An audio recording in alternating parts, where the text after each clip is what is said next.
जय श्री गणेश दोस्तों, आप सुन रहे हैं आपका अपना YouTube चैनल भारत के रंग, जिसमें हम आपकर लेकर आते हैं हितोपदेश की कहानियां। तो आज जो कहानी है वो है बेमोल मोहब्बत। जिनके बाल सफेद हो गए हों उन पुरुषों में काम की योग्यता कहाँ रहती है। जिन स्त्रियों का मन पर पुरुष में रम जाता है वे पति के लिए औषधि के समान हो जाती हैं। बंगाल देश में कौशाम्बी नाम की एक नगरी में चंदन दास नाम का एक धनवान बनिया रहता था। उसने बुढ़ापे में कामातुर होकर धन के बल पर लीलावती नाम की एक बनिए की बेटी से विवाह कर लिया। कामदेव की विजय पताका के समान यौवन संपन्न लीलावती को उसका बूढ़ा पति संतोष देने में असमर्थ था, क्योंकि वह सर्वविदित है कि जैसे पाले से प्रभावित लोगों का मन चंद्रमा में और धूप से पीड़ित लोगों का मन सूरज में नहीं लगता है, वैसे ही स्त्रियों का मन शिथिल स्त्रियों वाले पति में नहीं लगता। वैसे भी जिसके बाल सफेद हो गए हों उस पुरुष में काम की योग्यता कहाँ रहती है। जिन स्त्रियों का मन पर पुरुष में रम जाता है वे पति के लिए औषधि के समान हो जाती हैं। इतना सब होने पर भी बूढ़ा चंदन दास पत्नी लीलावती पर पूर्ण आसक्त था, क्योंकि प्राणियों में धन और दीर्घ जीवन की आशा पर बल होती है तो बूढ़े को एक युवा स्त्री अपने प्राणों से अधिक प्यारी होती है। जिस प्रकार दंतहीन कुत्ता हड्डी को चबा नहीं सकता, केवल अपनी जीभ से चाटता भर है, उसी प्रकार बूढ़ा मनुष्य न तो इन विषयों को भोग सकता है और न ही त्याग सकता है। ऐसे में लीलावती यौवन के मद के कारण अपने कुल की मर्यादा का उल्लंघन करके किसी बनिए के लड़के से प्रेम करने लगी। वीणा कर्ण की बात काटकर चूड़ा बन बोला, फिर आगे क्या हुआ? मित्र, बीच में मत बोलो, चुपचाप सुनो। यह तो तुम जानते ही होंगे कि स्वतंत्रता, पिता के घर अधिक रहना, यात्रा, उत्सवों में पुरुषों से मिलना, पुरुषों से गपशप लड़ाना, नियम में ना रहना, परदेश में रहना, व्याभिचारिणी स्त्रियों का संग करना, बार बार चरित्र की हानि करना, ईर्ष्या करना, पति का बूढ़ा होना और पति का अधिक से अधिक परदेश में रहना स्त्रियों के नाश का कारण होता है। अतः मद्यपान, दुष्ट जनों का साथ, स्वामी से वियोग, इधर उधर घूमते रहना, स्वप्न में पर पुरुष को देखना, दूसरे के घर में सोना, यह सभी स्त्रियों के दोष हैं। कहा भी गया है कि व्याभिचार के लिए एकांत स्थान, मौका और प्रार्थना करने वाला मनुष्य इनके न होने से स्त्रियों का पति धर्म रहता है। स्त्रियों का कोई अप्रिय अथवा प्रिय भी नहीं है। जैसे वन में गाय नए नए तिनके चाहती है, वैसे ही स्त्रियां भी नवीन नवीन पुरुषों को चाहती हैं। स्त्री घी के घड़े के समान है और पुरुष जलते हुए अंगारे के समान है। इसलिए बुद्धिमानों को चाहिए कि इन्हें पास पास कभी ना रखें।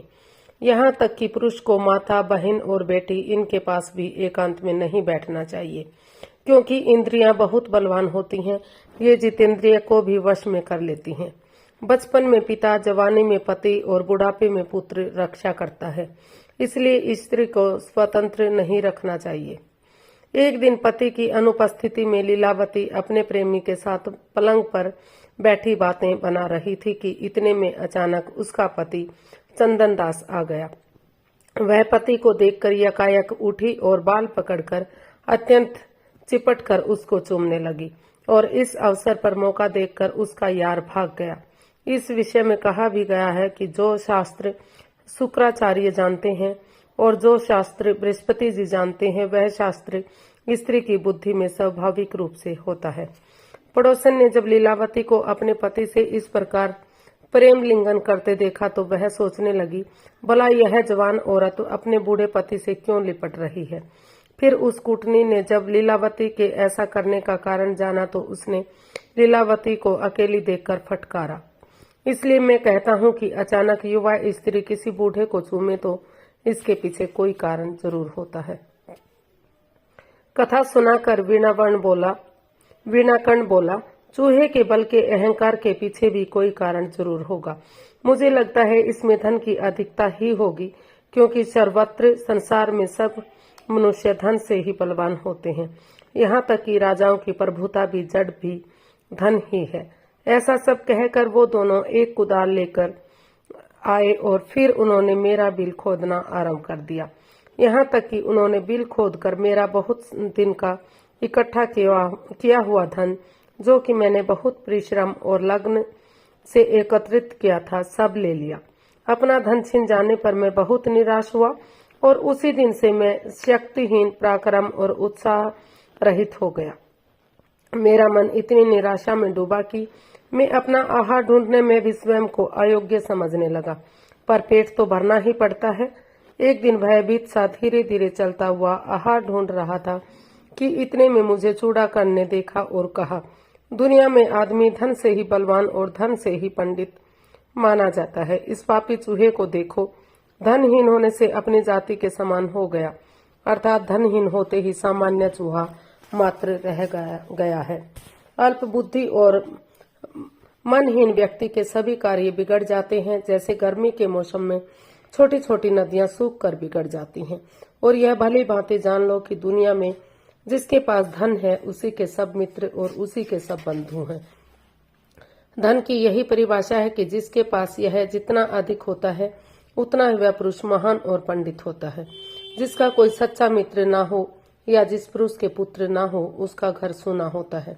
मूर्ख की सब दिशाएं सूनी हैं, अर्थात वह अपनी मूर्खता के कारण कहीं भी आदर नहीं पा सकता।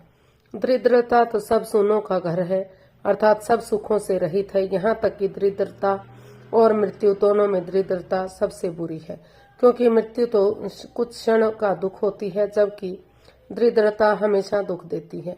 धन की उष्णता से रहित मनुष्य क्षण भर में आश्चर्यजनक ढंग से बदल जाता है। यह सब सुनकर मैंने सोचा, मेरा यहाँ रहना ठीक नहीं है और किसी दूसरे को भी यह वृत्तांत बताना उचित नहीं है, क्योंकि बुद्धिमान पुरुष को यदि व्यापार में घाटा हो जाए या किसी प्रकार की भी धन हानि हो जाए, मन का संताप, घर का दुराचार, ठगा जाना और अपमान किसी के समक्ष प्रकट नहीं करने चाहिए। आयु, धन, घर का भेद, गुप्त बात, मैथुन, औषधि, तप, दान और अपमान रूपी 9 बातों को भरसक प्रयास कर गुप्त ही रखना चाहिए। कहा भी गया है कि भाग्यहीन, यत्न रहित, पौरुषहीन, सज्जन व निर्धनी व्यक्ति को वन में जाकर बच जाना चाहिए, क्योंकि उसे जंगल के अतिरिक्त कहीं सुख चैन नहीं मिल सकता। जिस प्रकार आग भले ही बुझ जाए पर ठंडी नहीं होती, उसी प्रकार उदार व्यक्ति मर जाता है परंतु अपनी लाचारी प्रकट नहीं करता। पर जैसा कि कहा जाता है, लोभ से बुद्धि चलायमान हो जाती है। लोभ ही तृष्णा को बढ़ाता है और तृष्णा से दुखी हुआ मनुष्य इस लोक में भी परलोक में भी कष्ट पाता है। वीणाकर्ण ने मुझे धीरे धीरे चलते हुए देखकर वहां पड़े एक बांस के टुकड़े को उठाकर मारा। सौभाग्यवश में बचकर निकल गया। फिर मैं सोचने लगा, जिसके पास संतोष नहीं है उसके लिए सब और आपत्तियां ही आपत्तियां हैं, क्योंकि असंतोषी व्यक्ति धन का लोभी होता है और धन का लोभी अप्रसन्न, अस्थिर बुद्धि और अजितेंद्रिय हो जाता है। जिसका मन संतुष्ट है उसके पास सब संपत्तियां हैं। यह ऐसा ही है जैसे जूता पहने व्यक्ति को सारी पृथ्वी चरममयी जान पड़ती है। जिसने धनी से कभी धन नहीं मांगा, विरह के दुख को नहीं भोगा और दीन वचन मुख से नहीं कहे, ऐसे किसी भी मनुष्य का जीना बेकार है। दूसरी ओर संतोष रूपी अमृत से अघाए हुए शांत चित्त वालों को जो सुख है, वह सुख इधर उधर फिरने वाले धन के लोभी मनुष्य को कहाँ रखा है। जिसने आशा को पीछे कर निराशा का सहारा लिया है, वह तो ऐसा ही है जैसे कोई शास्त्र पढ़े और उसका कोई लाभ ना ले, अर्थात उसी के में पढ़ा हो, उसी ने सुना हो और उसी ने सब कुछ कर लिया। और जिसने धनवान के द्वार की सेवा नहीं की, यानी धनवान के पास कभी दरिद्र याचना नहीं की, विरह के दुख को नहीं देखा और कभी दीन वचन मुख से नहीं कहे, ऐसे किसी भी मनुष्य का जीना धन्य है।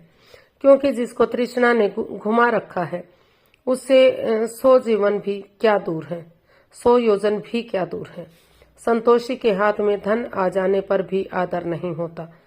संसार में प्राणियों का धर्म तुझों पर दया करना है, निरोगी रहना ही सुख है, स्नेह क्या है, सद्भावना ही स्नेह है, ऊंच नीच का विचार करके कार्य करना ही पंडिताई है। विपत्ति के समय बिना विचारे कार्य करने वाले पग पग पर विपत्तियों को पाते हैं, इसलिए पहले सोच विचार कर निर्णय लेना चाहिए, यदि यही चतुराई है। कुल की मर्यादा के लिए एक को, गांव भर के लिए कुल को, देश के लिए गांव को और अपने लिए पृथ्वी को छोड़ देना चाहिए। दूसरे, अनायास मिला जल और भय से मिला मीठा भोजन। उन दोनों में विचार कर देखना चाहिए कि उनमें से बेखटके कौन सा है, अर्थात पराधीन भोजन से स्वाधीन जल बेहतर है। यह सब सोचकर ही मैं इस निर्जन वन में आया हूँ, क्योंकि सब जनों के बीच धनहीन होकर जीना अच्छा नहीं। सिंह और हाथियों से भरे वन में वृक्ष के नीचे रहना, पके हुए कंदमूल खाकर जलपान करना, घास के बिछोने पर सोना और छाल के वस्त्र पहनना अच्छा है, पर भाई बंधुओं के बीच धनहीन जीना अच्छा नहीं है। फिर मेरे पुण्य के कारण ही तुम्हारे जैसे मित्र का आश्रय मिल गया।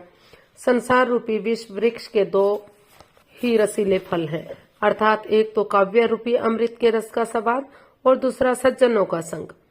मंथर बोला, जो मनुष्य निज सुख को रोककर धन संचय करता है वह दूसरों के लिए बोझा ढोता है, क्योंकि धन तो चरणों की धूलि के समान है, यौवन पहाड़ की नदी के वेग के समान है, आयु चंचल जल की बिंदु के समान चपल है और जीवन झाग के समान है। इसलिए जो निर्बुद्धि स्वर्ग के द्वार को खोलने वाले धर्म को नहीं करता वह पीछे बुढ़ापे में पछताकर शोक की अग्नि से जलाया जाता है। तुमने बहुत सा संचय किया था, उसका दोष यह है, सुनो। गंभीर सरोवर में भरे हुए जल के चारों ओर निकलने के बारंबार जल निकाल देना जैसा सरोवर की शुद्धि का कारण है। समान कमाए हुए धन का सत्पात्र में दान करना ही रक्षा है। दूसरे लोभी जिस धन को धरती में अधिक नीचे गाड़ता है वह धन पाताल में जाने के लिए पहले से ही मार्ग कर लेता है। दान और उपभोगहीन धन से जो धनी होते हैं, तो क्या उसी धन से हम धनी नहीं हैं? अर्थात अवश्य हैं। जो मनुष्य धन को देवता के, ब्राह्मण के तथा भाई बंधु के काम में नहीं लाता है, उस कृपण का धन या तो जल जाता है या चोर चुरा ले जाते हैं अथवा राजा छीन लेता है। दान, भोग और नाश धन की तीन गति होती हैं। जो ना धन देता और ना खाता है उसकी तीसरी गति होती है, अर्थात नाश हो जाता है। बिना भोगे कृपण का धन दूसरे मनुष्यों के धन के समान है, परंतु हानि होने पर धनी के दुखी होने से यह इसका धन है, ऐसा माना जाता है। मधुर वाणी सहित दान, अहंकार रहित ज्ञान, क्षमा युक्त शूरता और दान युक्त धन से चारों बातें दुनिया में दुर्लभ है।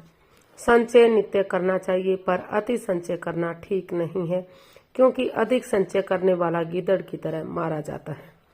हिरण्यक और लघु पतनक एक साथ बोले, वो कैसे? सुनो, मैं एक कथा सुनाता हूँ। मंथर बोला, अवश्य सुनाओ मित्र, हम जरूर सुनेंगे। दोनों एक साथ बोले।